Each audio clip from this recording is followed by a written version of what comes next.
The next concept comes with the equality asserts method. Let's talk about what that is. So let's get one more method at this place, and this time this will be for the equality assert. So here I'm writing that equality assert. Now here I'm writing this Assert.Equal. Before writing the implementation over here, let's go to the definition of this equal method. If I navigate to the browser, you will notice that this is the equality assert class, and here we are having some methods. You can notice that this equal method, let's scroll a little bit, you can notice that this is using some values. First is the expected, second is the actual. This is because it is comparing two parameters. So you can also write any one of them, you can switch the values, but it is like first is expected and second is the actual. That's how it is. This can handle the nullable value and this can work with non-nullable value also.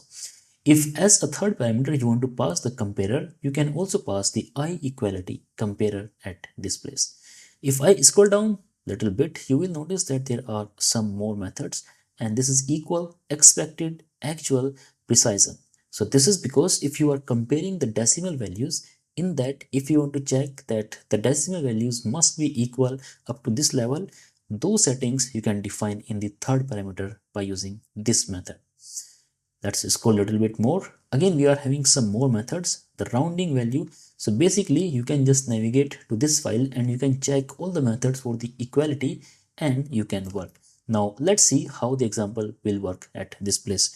So, for example, here I'm writing that this is my actual value.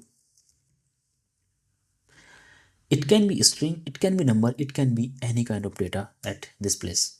So here I'm writing that hello world and the actual. So remember, I'm skipping the second part, which is the act, because we are learning about these methods only. Once you will learn all these methods, then you can implement them in your actual unit test cases. This method is done. Now let's run it and see how this will work. You can notice that this method is successful. If because of any reason I'm writing something else over here like this and try to execute it, this time you can notice that we are getting the failure. The test case is failed because these two values are not equal.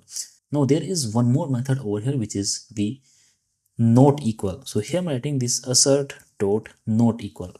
The not equal is just the opposite of this method. So again, if I do this and paste the value at this place, execute it, this condition is failing because they are equal, but as per this method they should not be equal.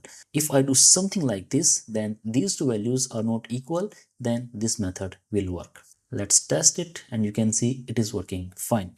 Now let's test this data with some numbers. So here I'm writing where first num is equals to 5, and at this place let's use that first num, and here also I'm writing that first num, and here also obviously I'll be using some numbers like this 5, and here let's use 3.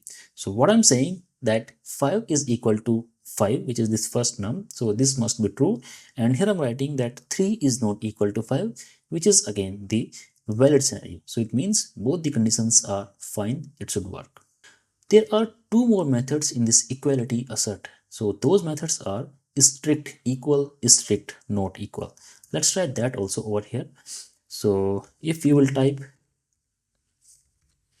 StrictEqual and let's try this Strict.NotStrictEqual method. Okay, let's test this method and see how this will work. You can notice that all these four methods are working fine. Now let's test this data with some collections. Here I'm writing this first list and the second list. Let's test the same scenario in both of them. So here I'm writing this first list. Let's comment this not equal one first. We'll talk about them later. So we are testing this equal and the strict equal. Let's use the second one also at this place and test this scenario, how this will work.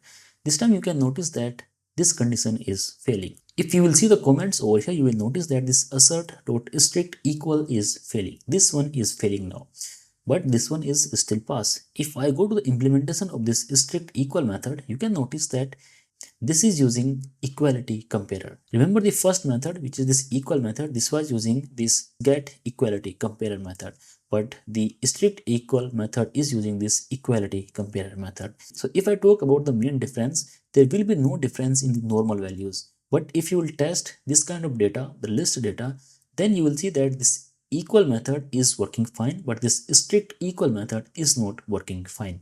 This not equal is just the opposite of this equal method, and this not strict equal is just the opposite of this strict equal method. Most of the time in unit test cases, we use this equal and not equal method. But if you are having some specific scenario, then you can definitely go with this strict equal. And remember, the difference is not based on the name. It is just based on the comparer that you are using. So obviously you will have to learn what these comparer are. So simply search about them and learn about it. Based on that, you can use them. That is all in this video. Thank you for watching.